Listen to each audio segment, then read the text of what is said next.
Bonjour mes chers étudiants, nous arrivons à la séance 4 et dans le cadre de cette séance 4, nous allons entamer les cycles, les différents cycles d'audit, donc à savoir le cycle des ventes, le cycle des achats, le cycle de la paie, le cycle des débiteurs, les encaissements et les décaissements, et puis d'autres cycles. Je rappelle que nous avons vu déjà donc dans une séance 1 le cadre général et conceptuel de la mission d'audit. Dans une séance 2, nous avons parlé des anomalies, des risques d'audit, etc. Et puis en troisième lieu, nous avons parlé donc de la planification d'une mission d'audit. Et après la planification, donc ça vient les programmes d'audit et par conséquent, nous arrivons au programme des ventes et autres revenus. Ça veut dire que tout ce qui est vente, tout ce qui est produit, donc et nous allons entamer donc un cycle vente client.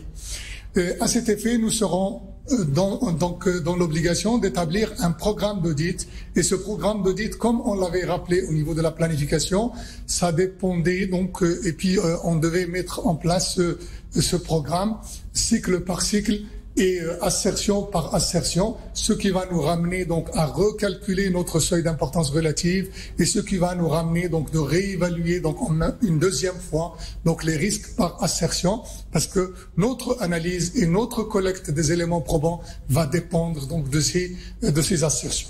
Et par conséquent, donc nous allons voir deux éléments. Donc nous allons voir la conception des programmes d'audit au niveau du cycle des ventes client bien évidemment.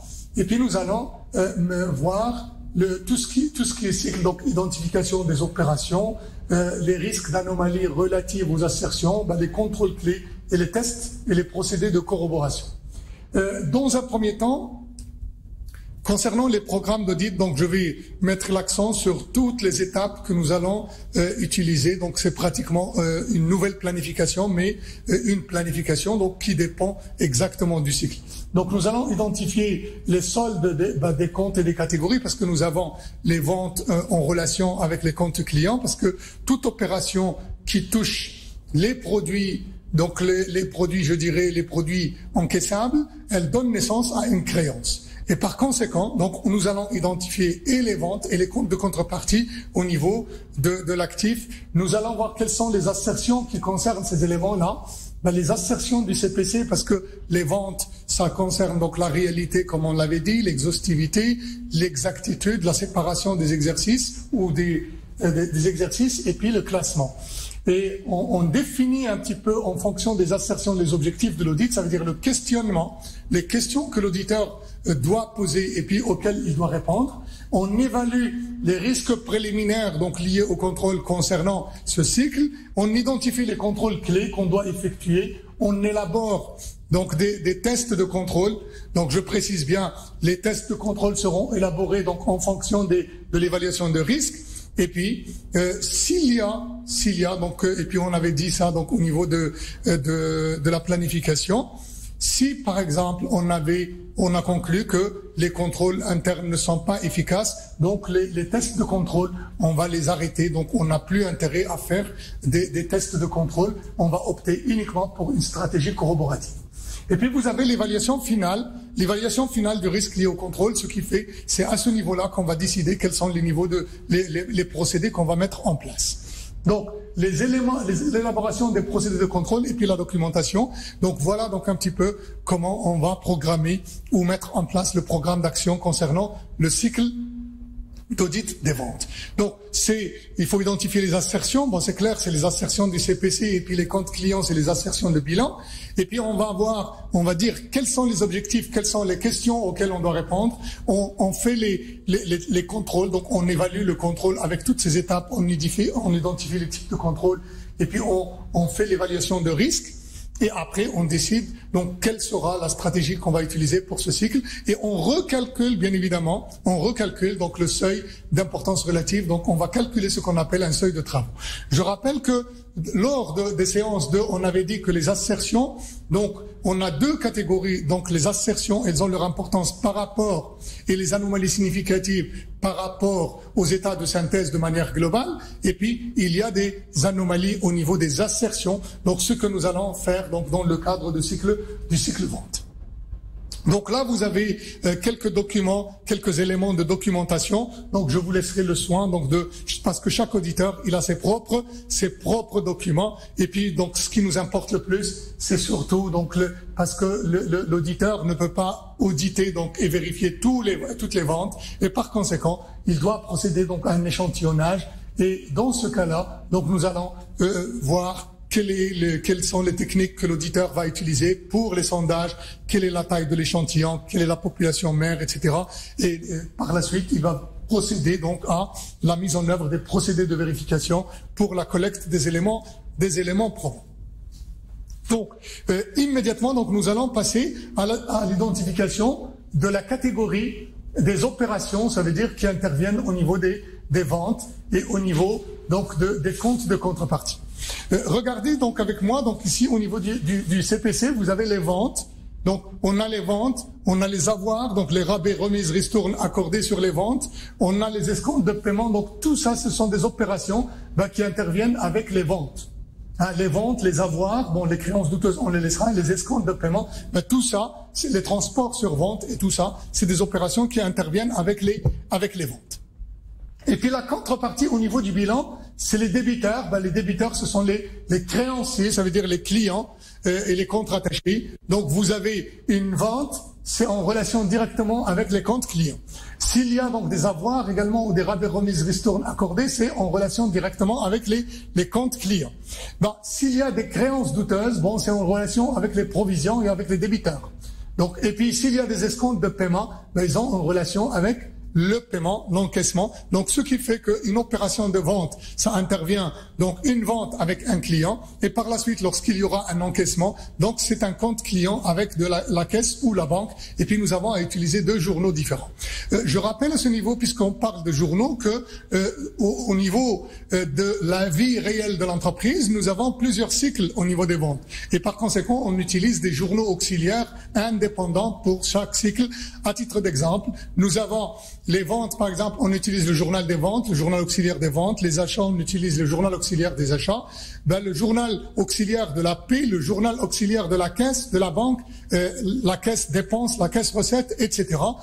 Et le moment où l'auditeur, il viendra faire ses travaux d'audit et au moment de ses programmes, il va utiliser ces documents et puis même sa mission d'audit, elle sera orientée en fonction de ces cycles et tout son programme d'audit, il est élaboré en fonction de ce cycle. Bien, l'étape qui viendra par la suite, c'est le calcul des risques d'anomalies significatives par assertion au niveau du cycle.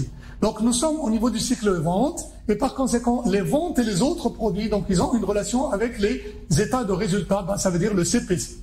Donc au niveau du CPC, ces opérations ont eu lieu, ils ont été comptabilisés là-dedans. Par conséquent, nous allons essayer de faire ressortir les assertions, ça veut dire les déclarations des dirigeants relatives à ce compte de résultats. Et on a identifié la dernière fois lors de la dernière séance, un certain nombre d'assertions telles que la réalité, l'exhaustivité, l'exactitude, la séparation des périodes et puis le classement.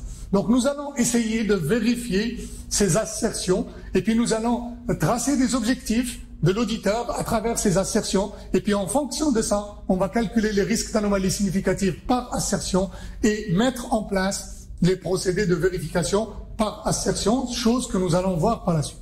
La contrepartie de ces comptes, les comptes ventes, c'est les comptes de créances et par conséquent, c'est des assertions de bilan. Nous allons avoir le cycle des créances à part, dans une séance à part.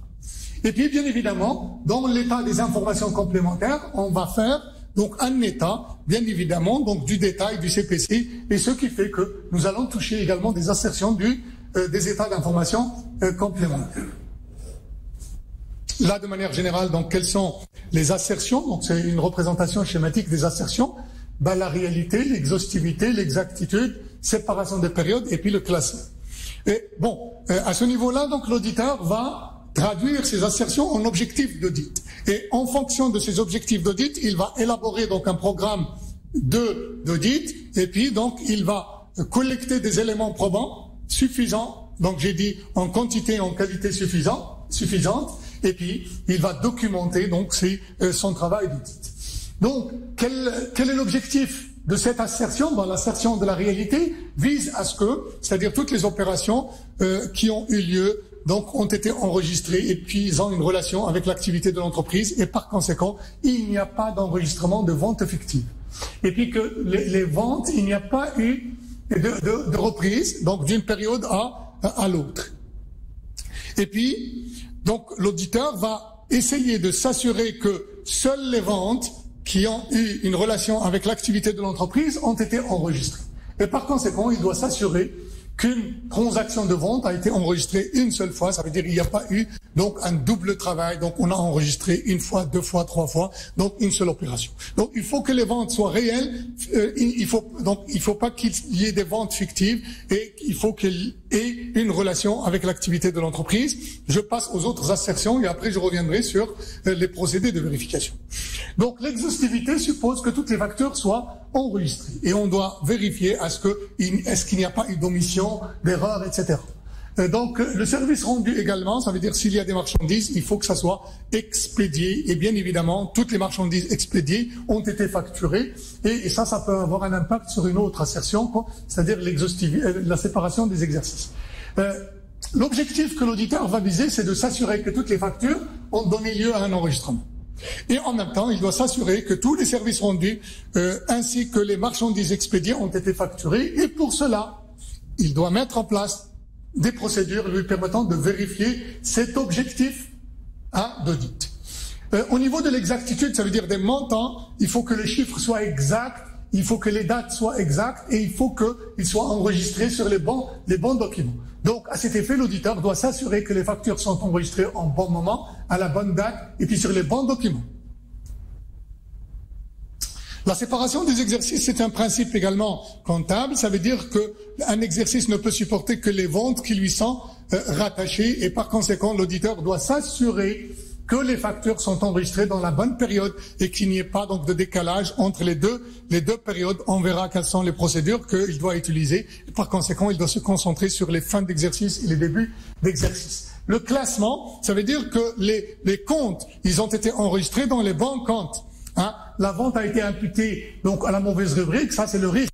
Bon, mais l'objectif c'est de s'assurer que les factures sont enregistrées dans les bons comptes sur le grand livre, dans le journal, etc. Je rappelle bien que, pourquoi on dit dans les bons comptes sur le grand livre? Parce que dans le Code général de normalisation comptable et dans la loi 988, donc il n'y a pas d'obligation d'utiliser le plan comptable dans le journal. Le plan comptable, ou bien ce qu'on appelle le plan des comptes du commerçant, est obligatoire à utiliser donc lorsque on est sur le grand livre. Voilà donc de manière générale donc quelles sont les assertions. Maintenant on va voir quels sont les contrôles clés qu'on va effectuer donc à ce niveau-là pour vérifier donc pour collecter les éléments probants. Vous avez quelques procédés donc ici et puis les contrôles que doit effectuer parce qu'on va effectuer le contrôle et après on va mettre en place les procédés. Donc on doit vérifier les pièces justificatives. Est-ce qu'elles sont prénumérotées? Bon, c'est tout à fait normal parce que les ventes, c'est des pièces internes, ils sont représentés sur des factures, sur des bons de livraison et par conséquent, il n'y a pas de raison qu'ils ne soient pas prénumérotés. Et par conséquent, l'auditeur peut vérifier l'ordre numérique de ces factures, de ces bons de livraison. L'autorisation de crédit, parce que les ventes, on peut avoir des ventes en espèces, des ventes à crédit. Bon, qui autorise ces crédits pour les clients bien précis? L'autorisation par personne indépendante, ça veut dire que ce n'est pas le commercial lui-même ou le vendeur qui doit décider donc en matière d'octroi, de crédit, de délai, etc. Donc c'est des choses qui doivent être normalisées, qui doivent être définies par la direction commerciale. Les émissions des relevés de compte, ça veut dire on a des relevés de compte par client et puis au niveau des services comptables, des services commerciaux, on a des états par client, donc un grand livre par client. Et les contrôles des séquences numériques, ça veut dire on a donc des numéros, donc il faut bien les contrôler. Et l'ordre numérique, c'est quelque chose de très important en matière de contrôle d'audit. Je précise à ce niveau-là que, c'est-à-dire même une facture, s'il est annulé, ou bien un bon de livraison est annulé, donc on ne doit pas le déchirer et le jeter, donc on doit le laisser dans la souche, et puis donc on doit le barrer, je ne sais pas si on travaille manuellement, et puis on doit le garder et le préserver comme étant annulé. Sur les systèmes informatisés, donc on ne peut pas supprimer une fiche. Donc les systèmes, c'est-à-dire comptables, ils sont élaborés de telle façon si on annule. Donc le système, par exemple, si on est au numéro 9, il passe automatiquement au numéro 10. Donc il ne va pas dépasser donc un numéro. D'ailleurs, au niveau de la loi comptable, on précise que les livres, journaux, etc., donc les documents ne doivent contenir ni rature, ni quoi que ce soit. Donc c'est pratiquement la même chose ici. La liste des prix autorisés, donc les prix, ils ne doivent pas être fixés donc n'importe comment, les prix doivent être fixés et puis il y a une mise à jour des prix donc qui doit se faire mensuellement selon les circonstances, mais ça doit être clair et net, ça veut dire sur une autorisation bien précise. La conciliation des documents d'expédition et de facturation, ça veut dire on doit prendre les bons de livraison et puis les factures et on doit les corroborer donc pour voir est-ce qu'il y a des correspondances entre les deux. Ben sinon, donc ça veut dire qu'il y a quelque chose qui ne va pas. Et par conséquent, nous devons donc multiplier les procédures de vérification. Vérification de l'imputation comptable, ça veut dire que la vente a été imputée au bon compte. Donc si on a des marchandises, c'est le 71.1. Si on a des biens et des services, donc c'est le 71.2. Si on a des produits financiers, c'est le 73. Si on a des produits non courants, donc c'est le 75. Donc c'est quelque chose qui est très très clair au niveau du plan comptable. Et puis la facturation en temps opportun, on ne peut pas facturer donc jusqu'à 1 mois ou 2 mois ou je sais pas. Ça veut dire chaque fin de mois, il faut assainir toutes les factures du mois et ainsi de suite pour ne pas avoir des enchevêtrements sur les exercices. La conciliation des comptes du grand livre avec les comptes contrôlés. Donc on doit prendre les comptes qu'on va contrôler puis on va vérifier est-ce que ça colle avec les chiffres qui existent au niveau du grand livre. Bon, les rapports d'exception, les dépassements de crédit, etc., parce que certains clients peuvent dépasser les lignes qui sont autorisées. Bon, qui a autorisé ce dépassement? Il faut le voir. Et puis les messages d'erreur. Les messages d'erreur, donc ça ne peut se faire que dans le cadre des systèmes informatisés. Donc il y a des messages qui sont édités par le système lui-même et les auditeurs, ils utilisent donc des logiciels spécifiques pour ça, les logiciels d'audit général qui permettent de générer toutes ces erreurs qui ont été constatées donc au niveau des écritures. Les tests de contrôle qu'on va effectuer. Bon, là vous avez, par exemple, comme on l'avait dit au départ, donc notre programme sera élaboré donc assertion par assertion, et puis on va redéfinir notre seuil d'importance relative pour le qualifier de seuil de travaux. Et dans ce cas-là, donc nous allons réapprécier également le risque, mais c'est un risque lié au contrôle uniquement pour la partie donc que nous allons auditer, ça veut dire au niveau du cycle vente. Et par conséquent, nous allons recalculer donc un risque d'anomalie significative et on va le comparer par rapport au seuil de travaux. Et puis, n'oubliez pas que le seuil de travaux, il restera toujours inférieur au seuil d'importance relative. Donc, on apprécie le risque. Par exemple, ici, il est modéré, ici, il est faible, etc., etc. Ben, si il est, par exemple, important, ben dans ce cas-là, on abandonne les tests de contrôle et puis on passe à la corroboration tout court. Mais tant que le risque est modéré, faible, donc on peut faire confiance un petit peu au système de contrôle et par conséquent, on peut continuer à faire des tests. Donc, quelles sont les mesures proposées en réponse à l'appréciation de risque? Donc, nous allons adopter une stratégie mixte, corroborative, etc. Et puis, nous allons, les types de sondages qu'on va effectuer et puis les procédés de corroboration. Les sondages, on va définir l'échantillon, la méthode de sondage, etc. Les tests de contrôle, bon, bien évidemment, j'ai dit les contrôles sont, dans ce cas-là, ils sont faibles, modérés, donc on peut continuer à faire des tests. Mais sinon, ça ne sert à rien.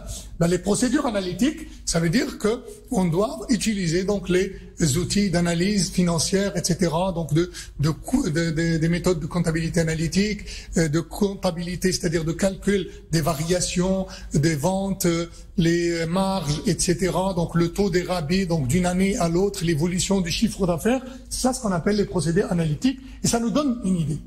Les tests sur les soldes. Les soldes de fin d'année, donc, et puis on va les tester, et puis ça concerne surtout les comptes clients. Voilà donc un petit peu les tests qu'on peut effectuer, les procédés de vérification. Donc par la suite, on va détailler donc ces procédures qu'on va mettre en place. Par exemple, les procédures analytiques. Donc il faut voir un petit peu les attentes à l'égard des soldes. À l'égard des soldes, bien sûr, puisque nous avons plusieurs ventes de plusieurs produits. Donc, l'investigation sur les variations d'une année à l'autre, les variations saisonnières d'un mois à l'autre, etc., parce que ça attire notre attention s'il y a des variations à la hausse, à la baisse qui sont très importantes. Donc, ça veut dire qu'il y a un phénomène un petit peu particulier et par conséquent, il faut creuser en profondeur. Les facteurs de gestion des changements de tendance influent les affaires. Il y a des saisonnalités, il y a des crises, etc., et des moments, donc là où il faut faire attention. Les ratios sur les chiffres d'affaires mensuels et annuels, donc il faut voir un peu les reporting des commerciaux, donc les comparaisons par rapport aux années précédentes, la liste des ventes par client, donc et là on va voir est-ce que il y a certains clients aussi qui s'accaparent une part très importante et on sera obligé d'appliquer la loi 2080 au niveau de nos sondages, etc. Et puis ça nous sert également à la stratification des clients. Les ratios, donc il faut calculer les ratios sur les rabais remises par rapport au chiffre d'affaires, les commissions par rapport au chiffre d'affaires, la marge brute par rapport au chiffre d'affaires. Tout ça, c'est des éléments indicateurs qui éclairent l'auditeur. C'est des procédés qui vont le guider vers d'autres procédés. Donc, mais c'est des éléments qui attirent l'attention. Les constatations de produits, là, on doit s'intéresser aux méthodes. Vous savez très bien que un produit ou une charge n'est constaté que s'il y a donc des conditions. Et parmi les conditions, donc c'est-à-dire la livraison ou bien ce qu'on appelle le transfert des risques et avantages. Donc si les risques et les avantages ont été transférés au client, donc si le coût est bien connu, si le prix est connu, donc on peut effectuer donc une constatation de vente.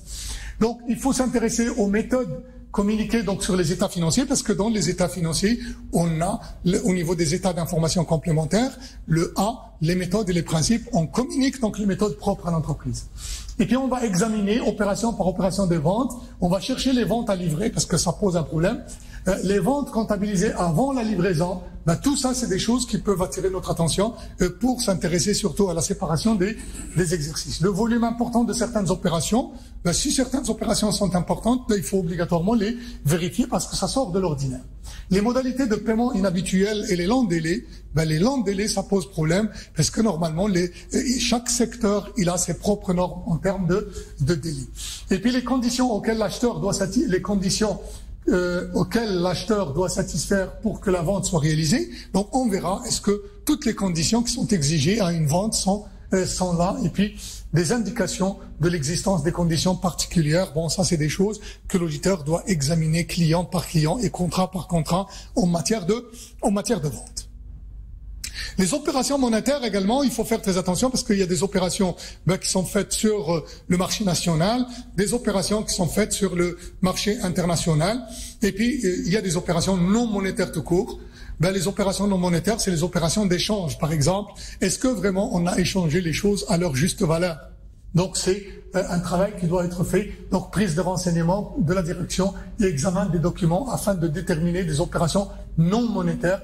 C'est le cas des dons également. Les dons, c'est des opérations non monétaires. Nous avons donc les opérations non comptabilisées. Il faut demander au personnel responsable au courant des ventes, des débiteurs, etc., des encaissements.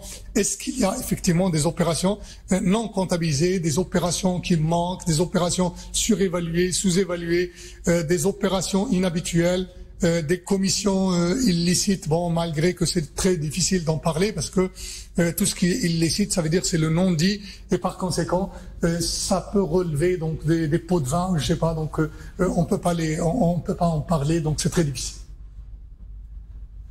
Les réductions sur vente également, c'est quelque chose de très important qui peut nous donner donc une idée sur est-ce que l'entreprise est en situation à l'aise ou elle n'est pas à l'aise, parce que plus il y a des retours, plus il y a des rabais remises, ça veut dire que l'entreprise est dans une situation qui n'est pas convenable. On va s'intéresser également donc aux retours qui interviennent à la fin de l'exercice, des rabais remises qui interviennent à la fin de l'exercice. Donc il faut bien faire une bonne estimation en fonction de l'expérience passée au niveau de l'entreprise. Il faut examiner les retenues inexpliquées donc sur les paiements, telles que les retenues de garantie, etc. Donc pourquoi les clients ils ne retiennent des garanties, pourquoi ils ne retiennent des éléments qui ne sont pas payés, et des investigations sur les opérations donc avec une tendance significative inhabituelle. Tout ce qui est inhabituel normalement en matière de dite doit être donc épulché, il doit être vérifié en profondeur. Et tout ça donc on doit le corroborer donc avec les journaux de vente parce que c'est le support d'écriture de toutes les opérations de vente. Les factures de vente prénumérotées, donc ça va de soi, on en a parlé. On a dit qu'il y a des séquences numériques, donc alphanumériques ou numériques, mais en prenant ça va servir surtout pour l'évaluation de l'exhaustivité. C'est très important au niveau. Donc les factures prénumérotées, vous pouvez les vérifier de façon exhaustive. D'ailleurs, le terme exhaustivité, c'est lié à ça. Maintenant, on peut mettre en place des procédés supplémentaires. Hein? Donc pour voir un peu est-ce que tout est conforme aux méthodes comptables, est-ce que les produits ont été comptabilisés dans la période appropriée, donc en rapport avec les produits ont été comptabilisés donc correctement, etc. Donc mis à part les procédures d'audit qu'on en avait parlé, donc c'est-à-dire dans la séance 2 au nombre de 7 ou de 9, donc l'auditeur peut utiliser des procédures supplémentaires en fonction des circonstances et en fonction de son expérience. Donc, sélectionner les notes de crédit les importantes, et bien évidemment, bon, s'il y a des notes de crédit, des avoirs, donc sur les retours, les rabais, remises, etc. Bon, il faut les examiner parce que il faut voir qui a autorisé les rabais, à quel niveau donc on a autorisé ces rabais et pourquoi on a donné ces rabais, remises, avoirs, etc. Donc, il faut bien les examiner donc en profondeur. Et n'oubliez pas que tout ça doit être documenté. Donc l'auditeur doit toujours donc faire de tout ce qui est procédé de vérification. Donc il doit le corroborer. Donc je rappelle que au niveau des ventes, donc nous avons testé donc un petit peu le contrôle. Nous avons vérifié quelles sont les assertions touchées. Nous avons mis en place les procédés de vérification et tout ça, ça vise donc à vérifier les assertions et à répondre aux objectifs qu'on avait fixés au niveau des assertions. Et l'auditeur doit documenter tout ça en utilisant donc des techniques de sondage, en faisant des échantillonnages, en détectant des anomalies relevées et puis des anomalies de jugement, et puis il va extrapoler et il va vérifier est-ce que ces anomalies extrapolées ne dépassent pas le seuil d'importance relative, est-ce qu'ils sont inférieurs, et il ne peut arrêter donc ces procédés de vérification que lorsque les anomalies extrapolées sont inférieures au seuil d'importance relative. N'oublions pas que donc cette partie-là donc doit être documentée comme toutes les autres avec les procédés, avec les éléments probants. Je rappelle bien que les éléments probants doivent être collectés donc de sources fiables, donc de supports donc fiables et en quantité et en qualité suffisante. Et tout ça doit donner lieu à un rapport intermédiaire au niveau du cycle d'audit. Et s'il y a des anomalies, on doit en parler à la direction et on doit donc en parler pour avoir des explications à certains éléments qu'on n'arrive pas à comprendre, et puis ces explications doivent être transmises par écrit à la direction générale. Merci mes chers étudiants, on se retrouve à la séance 5. Merci.